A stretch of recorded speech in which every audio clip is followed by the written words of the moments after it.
Thank you, Ricky, and thank you for all the work that you do for film culture here and all kinds of other important events, too. Welcome, everybody, to Europe Through Film, which coincides with the European Studies and Film, Television, and Theater course, Women at Work in 21st Century European Cinema. The public series will continue next week with Hive, the first and only submission by Kosovo to the Academy Awards Best International Feature Film Competition. I have to take this off because I cannot see through the haze in my glasses, sorry. Don't inhale. But for our class, tonight is the finale. And I want to give a warm thanks to the students for your flexibility and patience during this very trying, strange mini semester. At the very least, we've experienced some extraordinary films. Tonight, we're honored and delighted to welcome as our guest speaker the author of the book that inspired the series, Professor Barbara Mennel. She will introduce tonight's film, POPULAIRE, a romantic comedy with a twist. What are the dividing lines between sport, work, and love, each with its own kind of labor? Barbara Mennel is the Rothman Chair and Director of the Center for the Humanities and the Public Sphere at the University of Florida. She specializes in film studies, feminist theory, European cinema, urban studies, and film. Her research interests include transnational cinematic practices, feminist and queer theory, and the intersection of urban studies and film studies. She is the author of 4 books: Queer Cinema, Schoolgirls, Vampires, and Gay Cowboys, 2012, Cities in Cinema, now in its second and revised edition in 2019, and The Representation of Masochism and Queer Desire in Film and Literature from 2007. Additionally, she's been a prolific contributor to scholarly journals. It is her 4th and most recent work that has provided the foundation for our course and for the Nanovic series, Women at Work in 21st Century European Cinema. As we consumed this book over 7 weeks, Professor Mennel's thesis was always clear. The films made by and about women in Europe in the current century reflect larger trends in filmmaking practice and embody lessons about current cultural developments. The transition beyond so-called second-wave feminism has been fraught with contests and contradictions. While some might argue that women in the 20th century were thought to be close to getting what they were demanding in areas such as equality in the workplace and reproductive rights, to give 2 examples, the reality in the 21st century is far different. How do we grapple with coexisting opposites, such as the neoliberal tendency toward gig economies that compete with the factory workplace, feminist advances and extreme backlashes, and transitions in labor regimes that affect classes, occupations, and nations? Mennel applies Ernst Bloch's idea of social non-synchronism.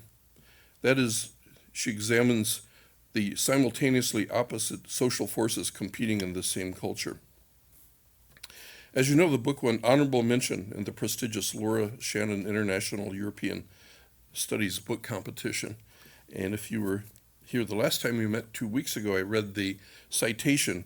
And again, we congratulate Professor Mennel for the Shannon Prize. It's a wonderful recognition. Mennel's current work includes a study on American experimental filmmaker Sue Friedrich, and a book on the 1931 German film Mädchen in Uniform, Girls in Uniform, for the BFI Classic series. When she's not working on these manuscripts, she says, I dream of my future project on miniatures. Of course, we'd hoped to invite Professor Mennel to campus to visit class in person, but chalk that up to another great plan derailed by COVID. We're very pleased, nevertheless, to welcome her as a virtual presence. Please say hello to Barbara Mennel.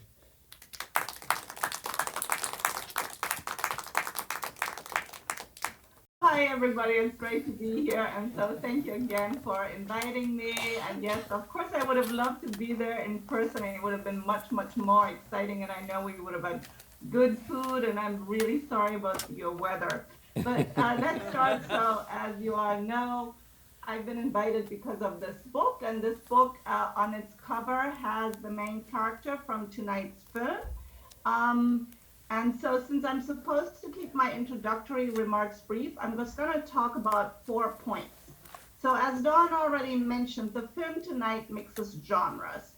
The rom-com, which traditionally is gendered female, plays to a female audience, and the sports film, which traditionally is gendered male, plays to male audience. But both share that, in the rom-com, of course, the couple comes together. In the sports film, of course, the underdog wins. So there's a predictability to those two genres. The fact that a French movie calls itself Populaire gives us a hint that the filmmakers were quite aware of that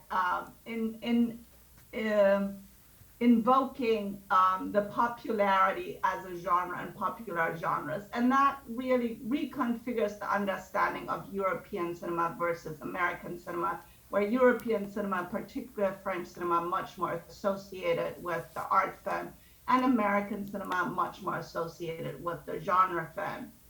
When you watch this film tonight, I would suggest that you listen particularly well to the soundtrack. You will hear more songs about secretaries and typewriters in the short amount of time than you will ever hear again in your life. And that includes songs like Dactylo Rock, the Typewriter Boogie, Le Secretariat's Cha-Cha-Cha. And these are all songs that were real songs that circulated in the 1960s and the 1950s, 1960s. So they give a soundtrack to this film that on one hand emphasizes the popularity of the typewriter and the figure of the secretary, but also to create that kind of dynamic, moving, fun-loving soundscape of the film. So, so you want to think about like why this fetishization of the typewriter as a rhythm machine, so not just as a working machine, but a rhythm machine, and the secretary is the working girl whose time is endlessly expandable into the private life of the boss. So the third thing that I would like you to think about, if we think about the typewriter as a rhythm machine, and I think this film really mobilizes this idea, pay attention to the editing, the cuts, the camera movement, the camera angles during the sports scenes, during the competition scenes, and how the film really smartly connects the rhythm of these songs, the rhythm of the typewriter, to the competition and creates that kind of forward drive of the film that is the speed, and then connects the speed of work as sport to this idea of modernity and liberation. Since you have a character who's a female character in the 50s who moves from the rural village to the city. So traditionally, of course, in film, rhythmic editing is associated with labor. Here, labor is transformed into sports, sports into love, and unproductive activity. And that is underwritten by this dynamic music and performed in the competition scenes by these pretty girls from the 1950s. So finally, though, these are the kinds of cinematic aspects of genre, sound, editing, camera.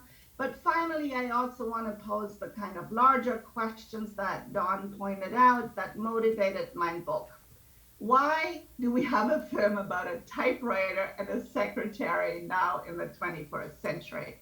Why would we want to be nostalgic about the typewriter? Why are we celebrating a secretary as a cultural figure at a time that secretaries have really disappeared? And if you work at an institution like higher education, you know that staff is being cut. We're all our own secretaries. We have our own phones, our own apps, our own watches, where we can do all the work that the secretaries did in the past. And wherever we go, whatever we do that work, and the work itself becomes less visible. It becomes invisible. How do we capture work cinematically if I'm sitting at my computer, and I'm also sitting at my computer when I'm watching films or playing with friends? So does the film embrace this idea of the innocent liberation of the woman through work in the 1950s as a precondition that we can embrace the figure of the secretary and then reproducing that fantasy of romance in the office. And so, does this celebration of the typewriter as a visible mechanical machine and the secretary as this female labor, give us something at a moment where those phenomena are actually not visible anymore. And then currently, of course, with the rise of artificial intelligence, where we as humans become increasingly superfluous, is that a way to celebrate labor in a kind of conventional and nostalgic way? So does the visible work of the typewriter offer a nostalgic fetish of simpler times of work, love, and global success? So I hope that you managed to do both enjoy the film with its sort of upbeat dynamism, but also ponder these questions at the same time that are really more critical and serious. So thank you, and I look forward to talking to you again after the screening.